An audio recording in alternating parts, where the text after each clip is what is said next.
Students, आज मैं आपको बीएड प्रैक्टिकल यानी वाइवा में पूछे जाने वाले कुछ महत्वपूर्ण प्रश्नों को आपको बताऊंगी।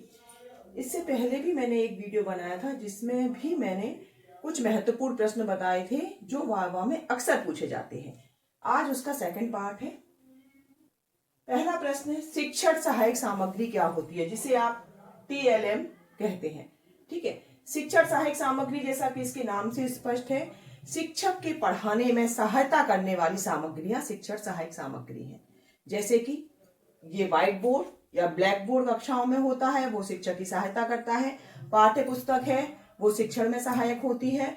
मैप है, चार्ट है, मॉडल है। अगर हम आधुनिक साधनों की बात करते हैं तो ये ऑडियो विजुअल मटेरियल होते हैं। दृश्य शब्द सामग्री ये भी शिक्षण में सहायता करती हैं। जैसे आपने किसी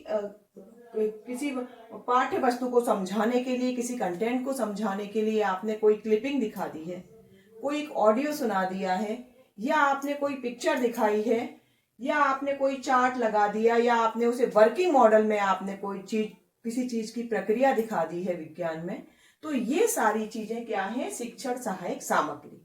ठीक है, उदाहरण देकर, उदाहरण इसके क्या हो जाएंगे, इसके बहुत सारे उदाहरण आप दे सकते हैं। जैसे मैंने अभी कहा था, chart, model, map, books, projective techniques, बहुत सारे प्रोजेक्टिव टेक्निक्स होती हैं, वो भी इसमें आ जाएंगी। तो और आप कैलेंडर बता सकते हैं, किसी कैलेंडर को लगा के, किसी चार्ट को दिखा के, ये सारे इसके एग्जाम्पल में आ जाएंगे। ठीक है, तो शिक्षण सहायक सामग्री क्या होती है। दूसरा है, शिक्षण सामग्री का प्रयोग क्यों किया जाता है। अभी जैसा मैंने बताया था आपको, इसके द्वारा शिक्षक अपने शिक्षण को प्रभावी बनाता है। किसी भी कंटेंट को ज्यादा से ज्यादा छात्रों को समझाने के लिए शिक्षक शिक्षण सहायक सामग्रियों का प्रयोग करता है। देखिए, ये शिक्षक को भी बहुत हेल्प करती है, क्योंकि वो अपने पाठ को इफेक्टिव तरीके से बता पाता है। ठीक है, और छात्रों को कैसे सहायता करती है, छात्र उसे ज्यादा समझ पाते हैं और रुचि के साथ समझ पाते हैं। पारंपरिक साधनों के द्वारा छात्र जितना ज्यादा नहीं सीख पाते थे, उतना आधुनिक साधनों के द्वारा सीख पाते हैं। अगर आपको किसी चीज का वीडियो दिखा दिया जाए तो वो चीज ज्यादा आप सीख सकते हैं। ठीक है, तो ये इसका प्रयोग इसलिए किया जाता है क्योंकि शिक्षक अपने पाठ को प्रभावी बनाता है, उसकी टीचिंग को इफेक्टिव बनाता है और छात्रों के सीखने को आसान बनाता है। वो ज्यादा से ज्यादा उस चीज को सीख सकते हैं। ठीक है, अब अगला प्रश्न है, शिक्षण विधियां कौन कौन सी हैं। ठीक है, ये भी अक्सर एग्जाम में पूछा जाता है कि शिक्षण विधियां कौन सी होती हैं। Teaching method. ठीक है, टीचिंग मेथड कौन कौन से होते हैं। आप शिक्षक बनने जा रहे हैं तो ये चीज आपके लिए ज्यादा महत्वपूर्ण हो जाती है, आपको पता होना कि शिक्षण विधियां कौन सी होती है। शिक्षक अपने ज्ञान को, कोई भी चीज अगर क्लास में शिक्षक बता रहा है तो वो क्या किसके अंतर्गत आएगी, उसकी शिक्षा की विधि, उसकी शिक्षण विधि। जैसे अगर लेक्चर दे रहा है तो लेक्चर मेथड हो गया, प्रश्नोत्तर के माध्यम से किसी चीज को समझा रहा है, प्रश्न पूछ के छात्रों से उत्तर प्राप्त करके अगर किसी पॉइंट को समझाने की कोशिश करता है शिक्षक, तो वो प्रश्नोत्तर विधि हो जाएगी। ठीक है, इसके अलावा आगमन निगमन विधि होती है, ये बहुत पारंपरिक विधि है। आगमन निगमन विधि बहुत ही अच्छी विधि मानी जाती है, अनेक विषयों में इसका प्रयोग किया जाता है। संश्लेषण विश्लेषण विधि होती है, संश्लेषण विश्लेषण विधि आगे चल के आपको मैं बताऊंगी इन्हें। आज मैं सिर्फ आपको ये बता दे रही हूँ कौन कौन सी शिक्षण विधियां होती हैं। ठीक है, आज की अगर हम प्रोजेक्ट मेथड की बात करते हैं, हर क्लास में आज के समय में जो बच्चों को दिया जाता है कार्य, वो प्रोजेक्ट मेथड का दिया जाता है। किसी भी एक टॉपिक दे दिया जाता है, उस पर आपको प्रोजेक्ट तैयार करके ले जाना होता है। ठीक है, खेल विधि है, बच्चों के लिए खेल विधि बहुत ज्यादा महत्वपूर्ण है। पर्यटन विधि है, कहीं घुमाने के बाद आपको बच्चों को घुमाने ले जाते हैं और संबंधित विषय की उन्हें जानकारी दी जाती है। ठीक है, तो अनेक विधियां होती हैं जो शिक्षा का माध्यम होती हैं। शिक्षक उन विधियों के माध्यम से अपने ज्ञान को छात्रों तक भली भांति पहुंचा देता है। ठीक है, तो ये शिक्षण विधियां हैं, इनके कुछ आपको उदाहरण बता दिए।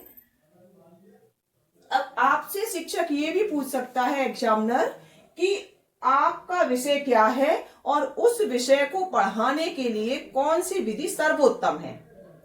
तो इसमें आप क्या करेंगे, हो सकता है आपका जो विषय है उसकी सर्वोत्तम विधि आपको नहीं पता है, लेकिन फिर भी आपको जो विधि आती है आप अपने उत्तर को उस तरह से मोड़कर बता सकते हैं। आप बता सकते हैं कि मेरे विषय को पढ़ाने की, यानी आप साइंस के स्टूडेंट है तो आप बता दीजिए मेरे विषय को पढ़ाने के लिए सबसे उपयुक्त मेथड प्रयोगशाला विधि है। प्रयोगशाला विधि कैसे होती है तो वो आप बता सकते हैं। ठीक है, हो सकता है एग्जामिनर आपसे ये भी पूछ ले कि प्रयोगशाला विधि के कौन कौन से चरण होते हैं, तो आप वो भी थोड़ा सा देख लीजिएगा।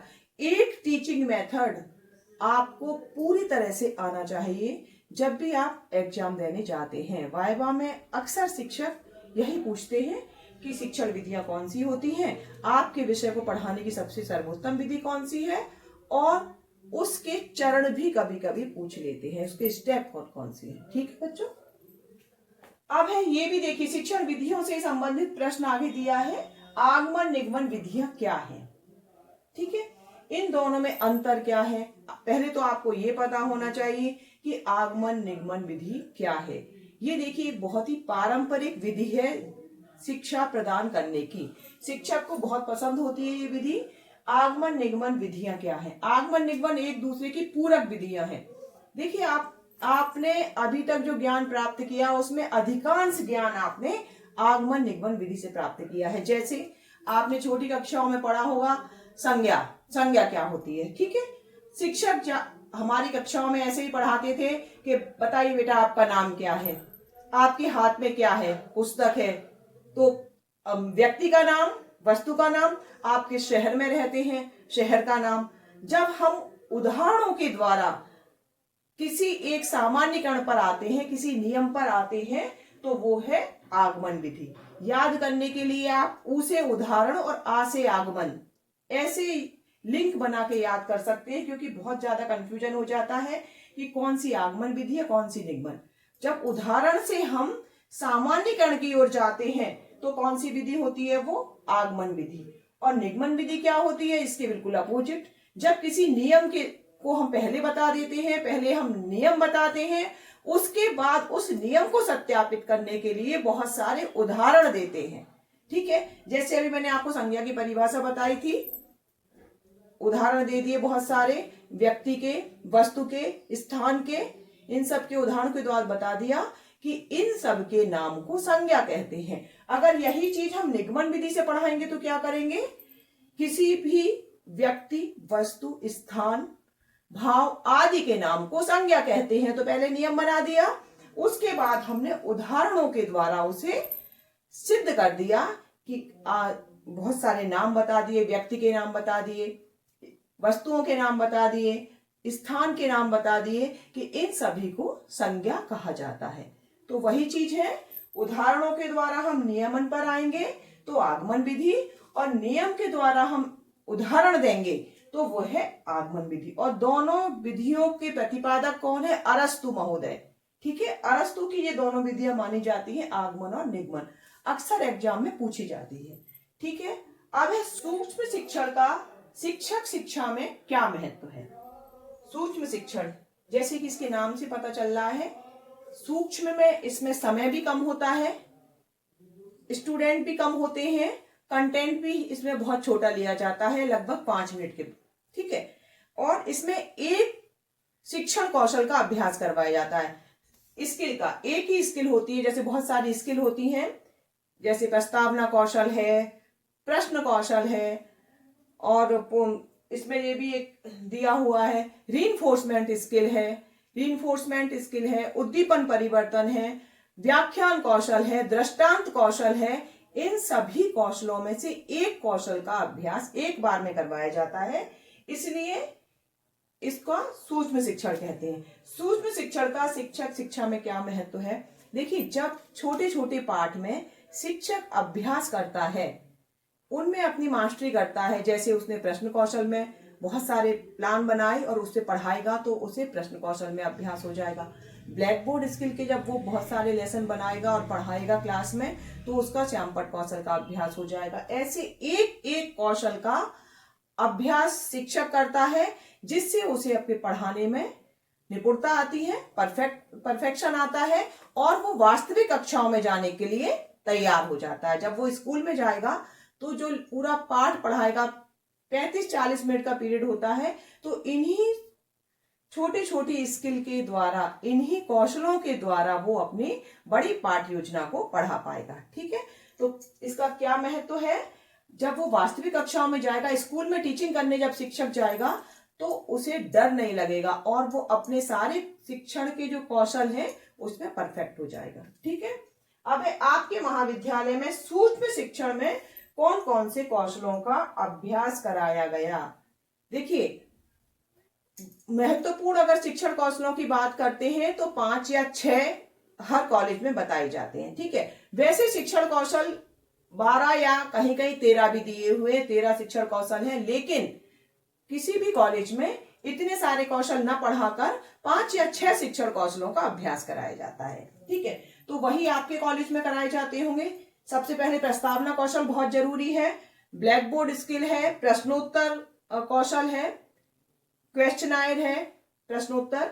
इसके अलावा आपका रिइंफोर्समेंट स्किल होती है, वो बहुत महत्वपूर्ण है, और स्टिमुलस वेरिएशन। ये 5 स्किल ऐसी हैं जो हर कॉलेज में बताई जाती हैं। तो उन सभी का आप नाम बता दीजिए जो आपके विद्यालय में, आपके महाविद्यालय में जिनका अभ्यास कराया गया है। आपको पता कैसे लगेगा? माइक्रो टीचिंग की फाइल में वही प्लान बनाए जाएंगे जितने शिक्षण कौशलों का आपके यहाँ अभ्यास किया होगा। ठीक है, आपके महाविद्यालय में सूक्ष्म शिक्षण में कौन कौन से कौशलों का अभ्यास किया गया, तो आप महाविद्यालय में पता कर लीजिएगा। आप अगर जाते ही हैं कॉलेज तो आपको पता होगा कौन कौन से आपने फाइल में बनाए हैं कौशल। ठीक है, अब है अगला क्वेश्चन है प्रबलन कौशल। अभी कौशल की बात चल रही थी, इसको बोलते हैं रीइंफोर्समेंट स्किल। क्या है यह, कितने प्रकार का होता है? ये भी एक बहुत महत्वपूर्ण कौशल है। इसमें क्या किया जाता है? जब शिक्षक छात्र से कक्षा में कुछ पूछता है, सामूहिक रूप से पूछता है, जिसे आता होगा छात्र वो हाथ ऊपर करेगा और उससे शिक्षक जवाब प्राप्त करता है। अब उसकी जो प्रतिक्रिया है छात्र की प्रतिक्रिया पर अगर उसने सही प्रतिक्रिया दी है, सही उत्तर बताया है, तो शिक्षक सकारात्मक प्रबलन देगा।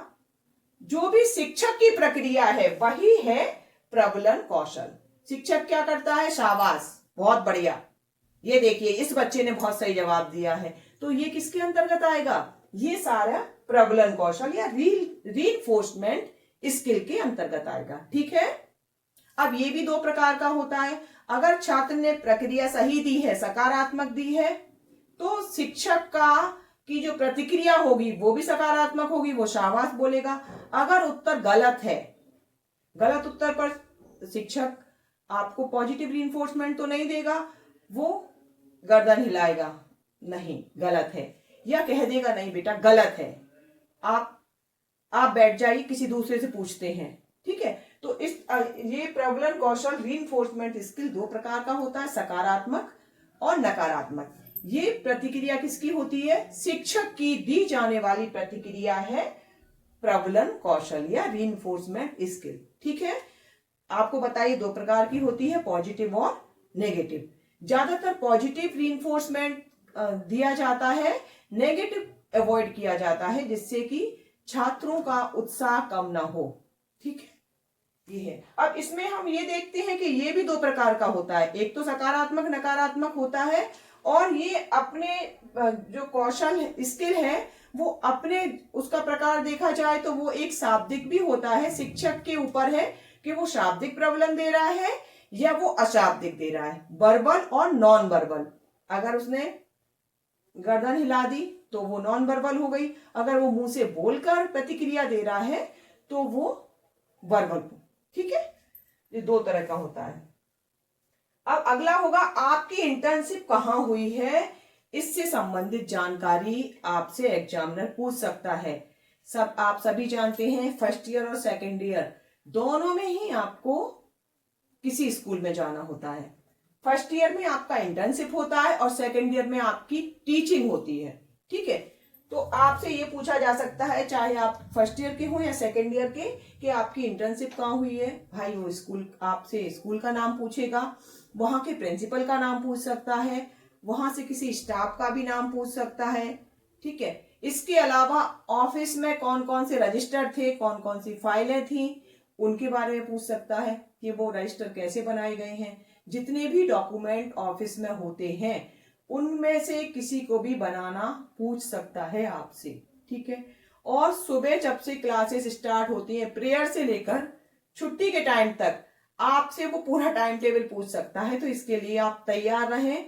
जहां टीचिंग करवाई है आप गए हैं या नहीं गए हैं, इंटर्नशिप या टीचिंग जहां आपकी करवाई गई है उस कॉलेज के उस स्कूल के बारे में आपको सारी जानकारी होना चाहिए। ठीक है, अब है अगला प्रश्न। कभी कभी शिक्षक ये भी पूछ देता है आपसे एग्जामिनर कि स्कूल में पढ़ाने भेजने का क्या उद्देश्य है।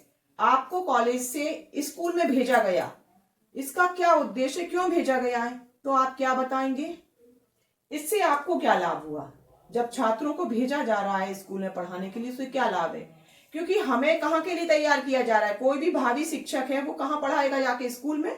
उनका वास्तविक वातावरण क्या होगा? रियल एनवायरनमेंट तो स्कूल ही है ना। वहां जाके जो भी यहाँ शिक्षण अभ्यास ले रहे हैं, जो भी सीख रहे हैं, चाहे माइक्रो टीचिंग से चाहे मैक्रो टीचिंग से, वो कहाँ जाके हमें अप्लाई करना है? स्कूल में। तो वहां जाने पर हमें डर ना लगे, छात्रों को डर ना लगे और अपना अच्छी तरह से अपना क्लास लें। इस वजह से उन्हें तैयार किया जाता है, स्कूल में भेजा जाता है कि अभी तो हम लर्नर हैं, अभी हम सीख रहे हैं, अभी ट्रेनिंग पीरियड चल रहा है, तो अभी आपकी गलतियां शिक्षक ऑब्जर्व करेगा और उन गलतियों को सुधारने के लिए आपको कमेंट दिए जाते हैं। और कभी कभी शिक्षक आपको क्लास के बाद में बता भी देता है कि बेटा आपने ये कमी की थी, आपको ऐसा नहीं करना चाहिए। और अपने आप भी शिक्षक खुद में सुधार लाने की कोशिश करता है। जब आप किसी स्कूल में ट्रेनिंग पे जाते हैं तो आप देखते हैं पहले दिन का आपका व्यवहार, पहले दिन का आपका पढ़ाना, और जब आप पूरी ट्रेनिंग करके लौटते हैं, 1 महीने की, कहीं 4 महीने की भी पूरी टीचिंग करवाई जाती है, उसके बाद आपका शिक्षण व्यवहार बिल्कुल बदल जाता है, आपकी पर्सनालिटी चेंज हो जाती है। ठीक है, खड़े होने का तरीका, अपने क्वेश्चन पूछने का तरीका, ब्लैक बोर्ड राइटिंग, सभी चीजों में बहुत सुधार हो जाता है। तो सीधा सीधा मतलब है कि हमें स्कूल में भेजा जाता है जिससे कि हम अपने अभ्यास कौशलों को सुधार सकें, अपने टीचिंग जो स्किल हैं उनमें सुधार कर सकें, और हम खुद को, छात्र स्वयं को स्कूल के वातावरण में ज्यादा से ज्यादा फिट कर सके, है ना, उसमें ज्यादा प्रभावी तरीके से पढ़ा सके। ठीक है, अब एक क्वेश्चन कभी कभी ये भी पूछा जाता है, एग्जामिनर पूछ लेते हैं कि आप अगर कक्षा में पढ़ा रहे हैं स्कूल में और किसी छात्र को समझ में नहीं आ रहा है, एक स्टूडेंट को समझ में नहीं आ रहा है, तो आप क्या करेंगे? देखिए, अगर पूरी कक्षा को समझ में नहीं आ रहा है तो आपके पढ़ाने के तरीके में गलती हो सकती है, आपको उसे और इम्प्रूव करना चाहिए। अभी हमने शिक्षण सहायक सामग्री की बात की थी। अगर पूरी क्लास को समझ में नहीं आ रही है तो शिक्षण सहायक सामग्रियों में परिवर्तन कर सकते हैं। आप ज्यादा से ज्यादा इफेक्टिव टीचिंग लर्निंग मटेरियल ला सकते हैं, अपने पढ़ाने के तरीके में सुधार कर सकते हैं। यानी आपको अपनी शिक्षण प्रक्रिया में सुधार करना है पढ़ाने। अगर किसी को समझ में नहीं आ रहा है, अगर एक छात्र के साथ ये प्रॉब्लम है तो आप उससे व्यक्तिगत तरीके से उसे पूछ सकते हैं कि क्या दिक्कत आ रही है और उसकी कमजोरियों को दूर करने की कोशिश कर सकते हैं। अगर उसे पढ़ाने के अलावा भी किसी चीज से कोई दिक्कत है, उसका मन नहीं लग रहा है या बाहर उसकी किसी से लड़ाई हो गई है, तो उसके लिए भी आप ही जिम्मेदार होंगे। आप उसकी समस्या को दूर करने की कोशिश करेंगे जिससे कि कक्षा में उसका ध्यान ज्यादा से ज्यादा रहे और वो अपने पाठ को सीख पाए।